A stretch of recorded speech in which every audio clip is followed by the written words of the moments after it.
الحبيب المصطفى سيدنا ومولانا محمد المجتبى وعلى آله وأصحابه أهل التقى والوفا.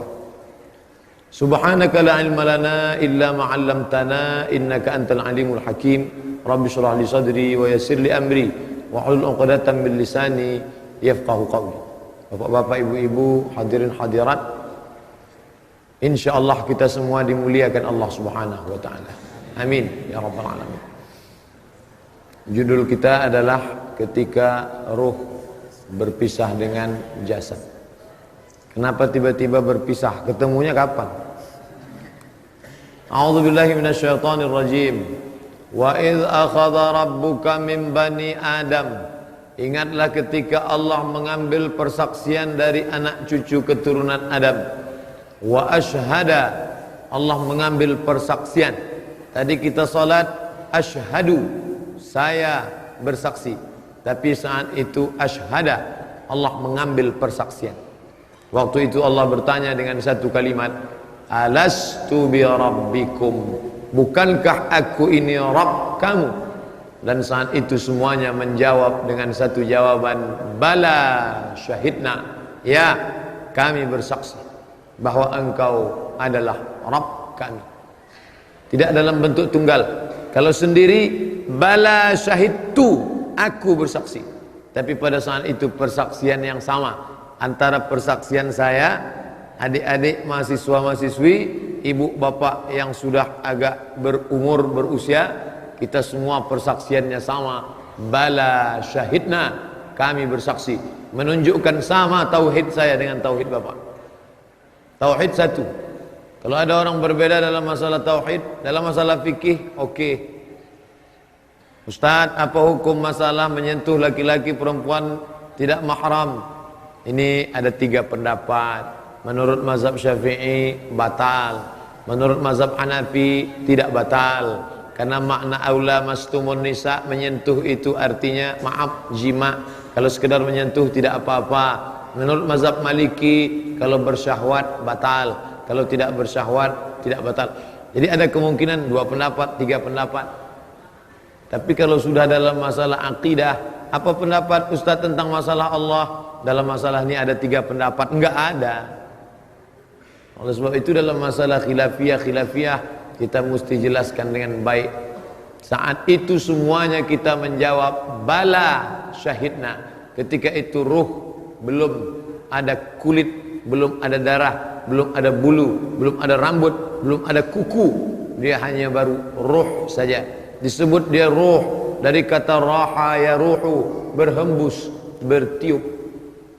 Karena ketika Allah memasukkannya ke dalam jasad, bertiup. Apa kata Allah bercerita tentang ruh Adam alaihissalam?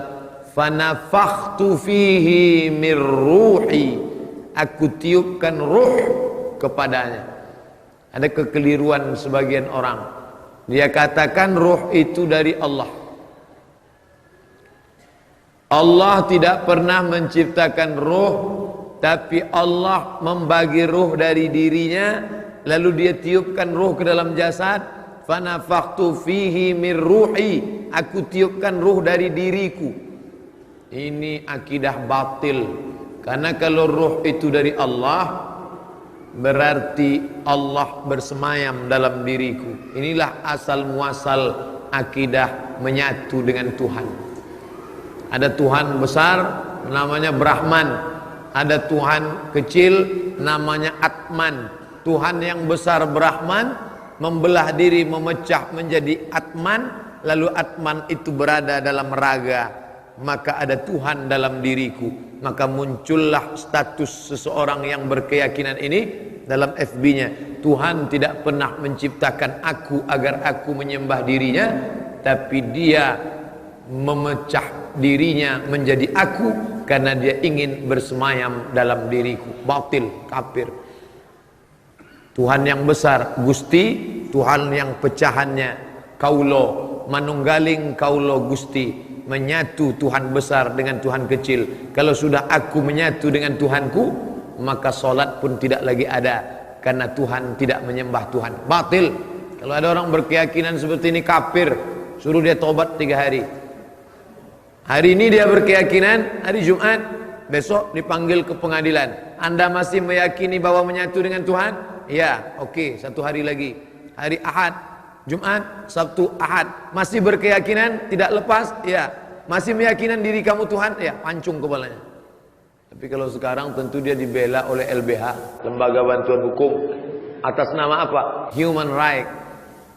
Bebas untuk berkreasi, bebas untuk mengaku diri Tuhan. Oleh sebab itu tidak bisa kalau tidak ada kekuasaan. Karena Ustadz berceramah, siapa yang mengaku dirinya adalah bagian Tuhan menyatu dengan Tuhan, kafir. What's next? Setelah itu apa? Apa selesai dengan ceramah mikrofon 1000 watt? Kan tidak, harus ada hukum. Makanya hukum itu apa? Negara. Negara itu menurut Imam Al-Mawardi adalah siyasatuddin wa hirasatud daulah. Fungsi agama yang pertama siyasatuddin, mengatur agama, wa hirasatud daulah, menjaga negara. Kalau sudah agama tidak bisa diatur dan negara tidak bisa dijaga, maka hilanglah fungsi negara. Menurut Imam Al-Mawardi dalam kitab Al-Ahkam As-Sultaniyah, seorang penyair ini asal muasal kaji. Karena banyak orang mengaku dirinya adalah Tuhan. Seorang penyair yang berkeyakinan bahwa dia berasal dari Tuhan, Tuhan tidak pernah menciptakan dia, lalu dia pun bersyair, aku sedih melihat Tuhan tiba-tiba jatuh ke lantai. Kapan munculnya ide membuat syair itu? Ketika dia sedang berada di barbershop, sedang pangkas, dia lihat jatuh rambutnya ke lantai, maka dia katakan, aku sedih melihat Tuhan jatuh ke lantai, tapi kemudian aku tersenyum karena yang menyambut di bawah juga Tuhan. Maksudnya apa? Bumi juga bagian dari Tuhan. Ini yang disebut dengan keyakinan isyraq. Isyraq, emanasi. Tuhan tidak pernah mencipta, ini hanyalah pancaran dari Tuhan. Alam semesta ini adalah pancaran dari Tuhan, emanasi. Yang satu lagi meyakini namanya faydan. Faid artinya melimpah, banjir. Ini air. Lalu kemudian air ini melimpah. Limpahan dari air juga air. Ini air besar, ini air kecil. Malah jadi air besar, air kecil jadinya. Ini air yang melimpah, limpahannya menjadi air juga. Maka air ini bisa menyatu dengan air ini. Teori kedua sama, datangnya dari mana? Yunani kuno. Karena pada abad kedua Hijrah, ketika filsafat masuk ke dalam Islam, sampah-sampahnya ikut juga, termasuk filsafat yang disebut dengan menyatu dengan Tuhan, yang disebut dengan panteisme. Pan artinya menyatu, te Tuhan, isme keyakinan yang meyakinkan, yang meyakini bahwa menyatu dengan Tuhan. Ini adalah Tuhan, ini adalah makhluk, karena dia adalah limpahan dari Tuhan. Lalu Tuhan ini bisa menyatu dengan ini karena dia sama jenisnya. Maka ini batil dalam Islam. Makanya dalam Islam digunakan kata khalaqa, huwallazi khalaqa lakum. Dia sudah menciptakan untuk kamu. Huwallazi khalaqakum.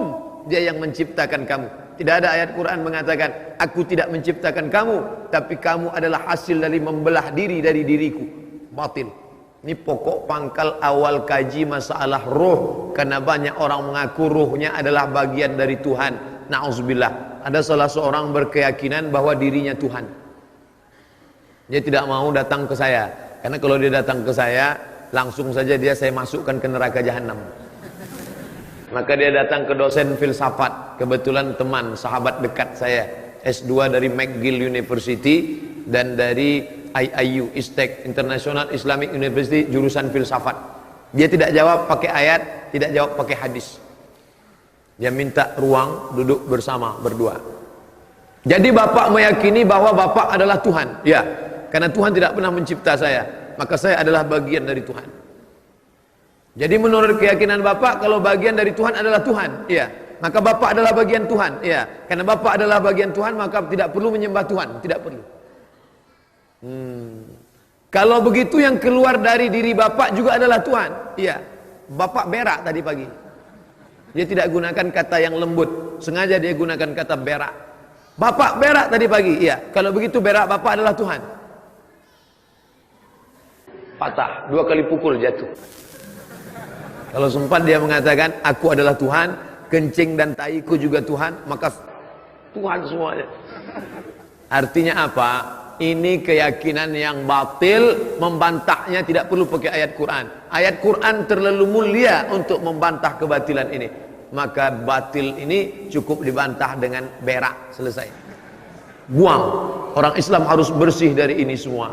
Nah, setelah kita bersih, bahwa ruh kita sudah berjanji di hadapan Allah semua Ta'ala, semuanya berjanji di hadapan Allah. Saat itu dia mengatakan, bala syahidna, kami semua bersaksi, engkaulah Rabb kami. Antaqulu yaumal qiyamah, tapi nanti pada akhirnya kalian berkata, inna kunna an hadza ghafilin, kami tidak ingat, lupa. Alhamdulillah sampai siang ini kita masih ingat. Buktinya apa? Tadi kita berkata asyhadu an la ilaha illallah wa asyhadu anna muhammadan rasulullah. Berapa orang di Bandung ini yang tidak ingat, lupa. Sampai kemari ke dunia ini apa dia katakan? Dia tidak katakan aku bersaksi Allah. Yang dia katakan Tuhan itu apa? Monyet, Hanuman. Katanya Tuhan bisa masuk ke gajah, Ganesha. Bahkan sampai hari ini masih ada orang menyembah 4: kayu, batu, hantu, lembu. Dalam Islam dibantah, maka kita mengatakan la ilaha illallah.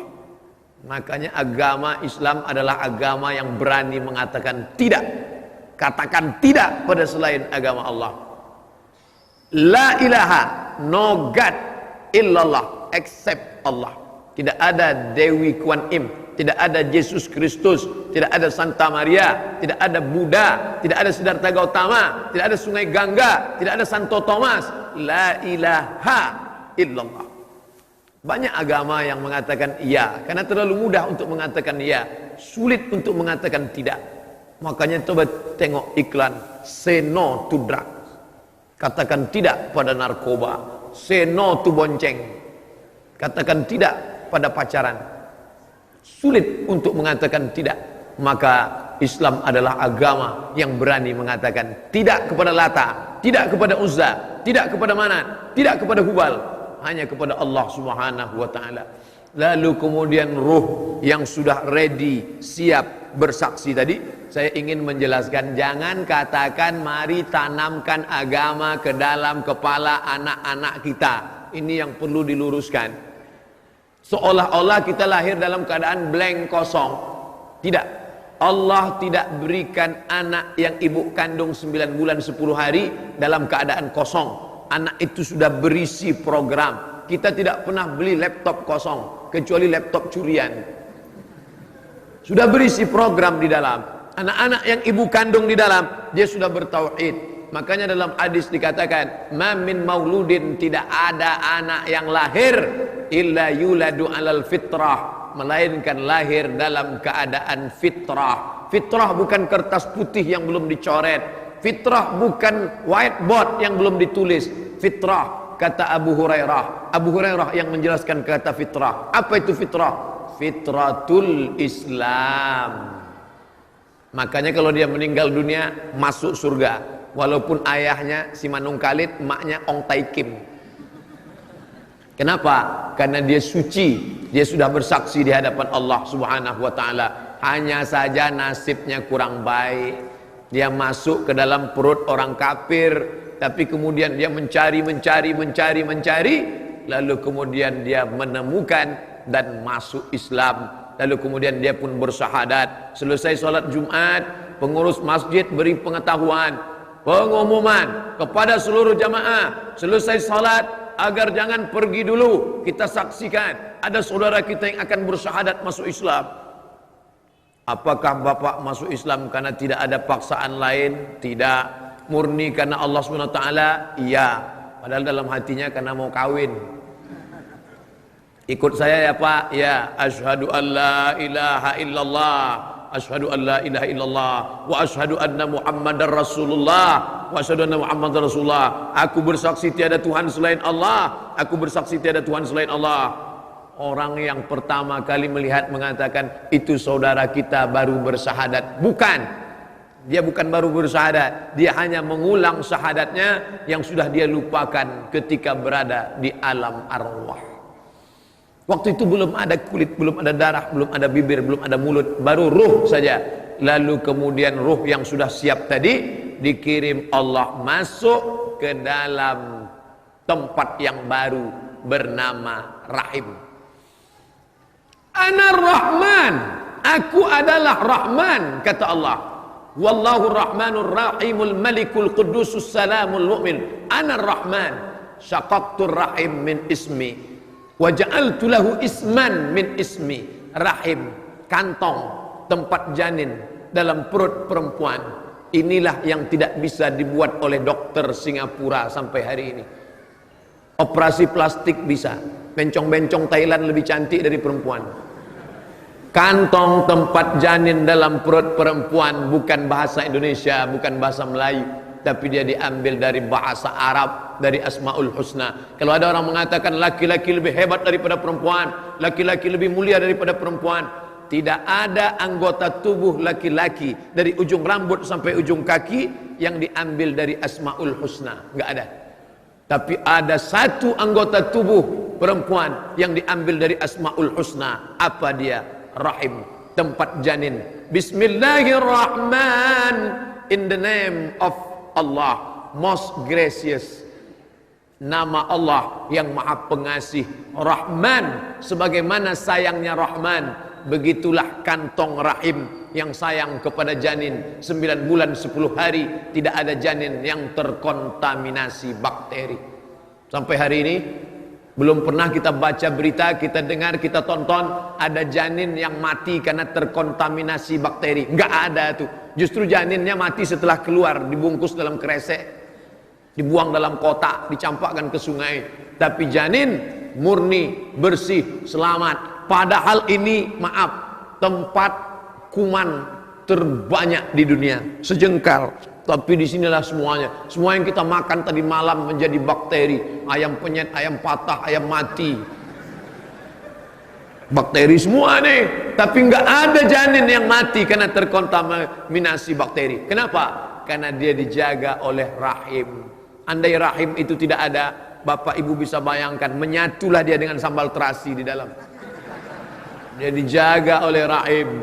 Maka Allah katakan, dikirimkanlah, inna a'adakum yujma'u khalquhu, kamu diciptakan dalam rahim ibumu, arba'ina yawman nutfah, 40 hari dalam bentuk cairan sperma, summa yakunu alaqatan misla dhalik, berubah 40 hari dalam bentuk alaqah, darah yang menempel di dinding rahim, summa yakunu mudghah, mudghah diambil dari kata mabagha yang dagu, mengunyah, sesuap, segumpal, kemudian kamu berubah menjadi 40 hari segumpal daging, 40 hari air, 40 hari darah, 40 hari daging, 120 hari siap.